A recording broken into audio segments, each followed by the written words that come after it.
आज की कहानी हमें ले चलती है उत्तर भारत के एक ऐसे इलाके में जहां सूरज ढलते ही परिंदे भी अपना रास्ता भूल जाते हैं।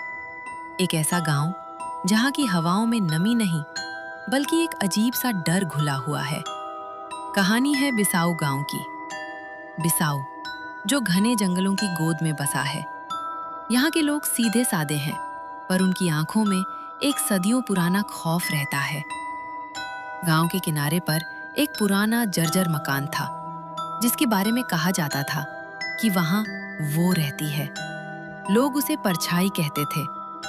इस गांव में एक नौजवान था, अंकित। शहर से पढ़ाई करके लौटा था, तर्कों पर यकीन करता था, भूत प्रेत को महज दिमागी वहम मानता था। पर उसे क्या पता था कि कभी-कभी जो हम देखते हैं वो सच नहीं होता, और जो हम महसूस करते हैं उसे झुठलाया नहीं जा सकता। उस रात अमावस थी। सन्नाटा इतना गहरा कि आप अपनी धड़कनें साफ सुन सकें। अंकित अपने कमरे में बैठा था जब अचानक उसे अपनी खिड़की के बाहर किसी के चलने की आवाज सुनाई दी। चर चर, जैसे सूखे पत्तों पर कोई बहुत धीरे, बहुत संभल कर चल रहा हो। अंकित ने टॉर्च जलाई, पर बाहर कुछ नहीं था, बस जंगल की वो काली चादर।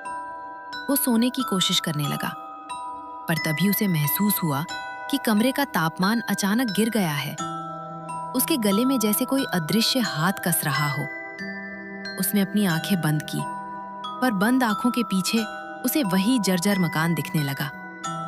अगले दिन अंकित ने गांव के बुजुर्ग काका से पूछा। काका ने बस इतना कहा, बेटा, इस जंगल में कुछ चीजें ऐसी हैं जो इंसान की समझ से परे है। यहाँ आवाजें तुम्हारा पीछा करती हैं और शक्लें तुम्हारी यादों से जन्म लेती हैं। अंकित का डर अब जिज्ञासा में बदल चुका था।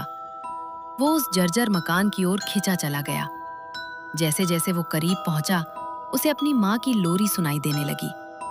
वही लोरी जो उसकी माँ उसे बचपन में सुनाती थी। पर उसकी माँ तो सालों पहले गुजर चुकी थी।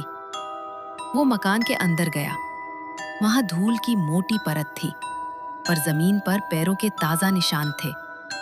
वो निशान अंकित के अपने जूतों के आकार के थे, पर वो तो पहली बार वहां आया था। तभी उसने सामने के टूटे हुए आईने में देखा।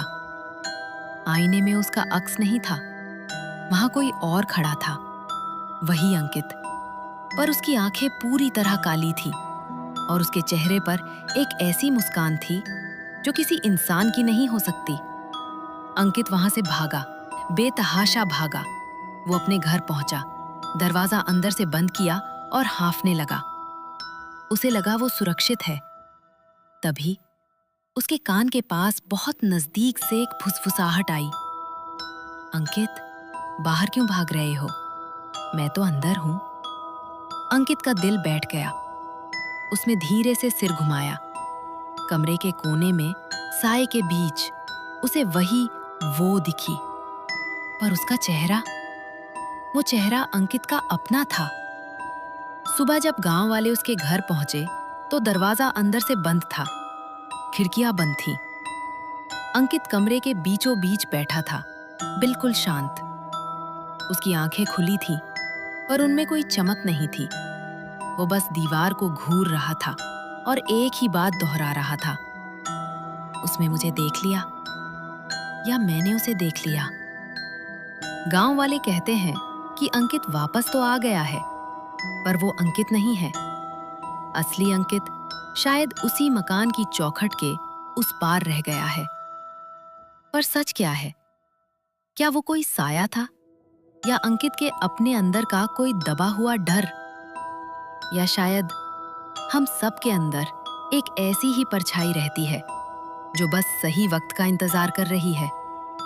इसका जवाब शायद उस जंगल की हवाओं के पास है, जो आज भी बिसाऊ की गलियों में फुसफुसाती हैं। तो ये थी आज की कहानी। अपना ख्याल रखिएगा।